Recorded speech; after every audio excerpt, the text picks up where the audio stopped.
what would you say the most important part of being a Jehovah Witness is for the Jehovah Witnesses? Like, what's the incentive, right? What's holding them in this cult, this organizational cult? What's holding them? Would you say the love for God?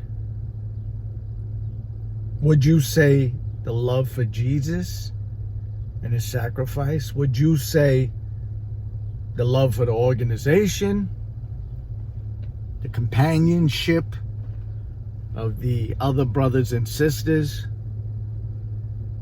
Most would probably say the resurrection is in the incentive, the most important part of the teachings, right? That if I die, I will be raised up again, right? And I will see my loved ones again in paradise. But I say that there's something before that. There's something that's more important than even being raised up from the dead and seeing your loved ones who preceded you in death. And that's never dying at all.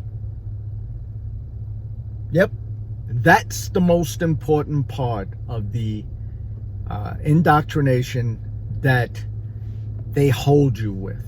That unless a mishap happens, you fall off a ladder, you get eaten by a shark, or some sort of incurable disease, you're most likely gonna walk from this life into the next life, the paradise on earth, unscathed by death. You're gonna be the special people that have never tasted death. You won't die, right? I think that's the part that's really keeping people in line. That's the part that's holding people like gorilla glue to this organization.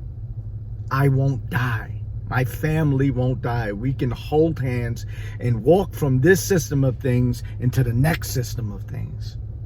That's the part. That's the part that's holding people, you know. Unless you're 80, 90 years old, they pretty much know that, you know, it's a wrap. They'll probably be one of the ones that's going to be resurrected. But for the younger ones, 20, 30, 40, 50, 60, I even hear 70, I hear to talk, right? Oh, can't wait to see my mother, my brother, my father, you know, as if they're going to walk through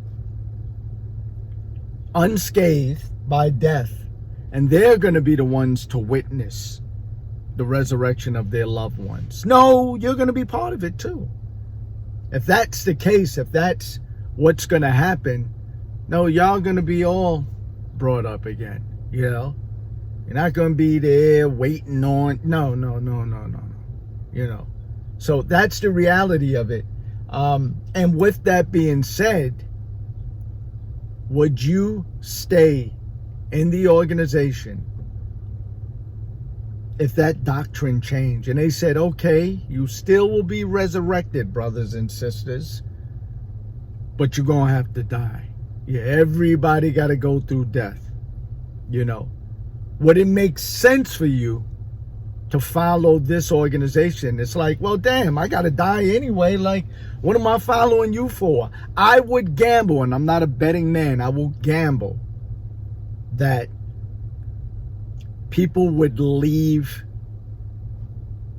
by the millions. I'm talking about in a week's time. It's like, oh, we got to die like everybody else. Then what kind of sense does it make? You know? We're not going to be a part of this great crowd because most of you, if not, I dare to say all, but I would say most, believe that they're going to be part of the great crowd. You will never taste death. And that's the part that's holding you, not the resurrection so much, because it's like, in order to be resurrected, you would have to die. and you don't want to die, like most people, right? That's a normal feeling. I don't want to die. So you bypass that part. You're like, well, let's put that on the back burner just in case, something happens to me, I get, bit by a poisonous snake or whatever. That's good to know that I can be resurrected, But, yeah, I don't want to go through that. You know what I mean? I want to walk right through. So most of you think that. But my question is, and I'll leave it there, if that wasn't the case, and it's not the case, unfortunately, would you stick around? Would you stay in the organization? And of course, you'll give me a cliche, robotic answer. We love God, and no, it's you'll give me the protocol, the manual answer. It's like, yeah, give them the manual answer. It's on page 234. But you still have to be left with your own thoughts and your own pondering and questions after this post. I'm sorry.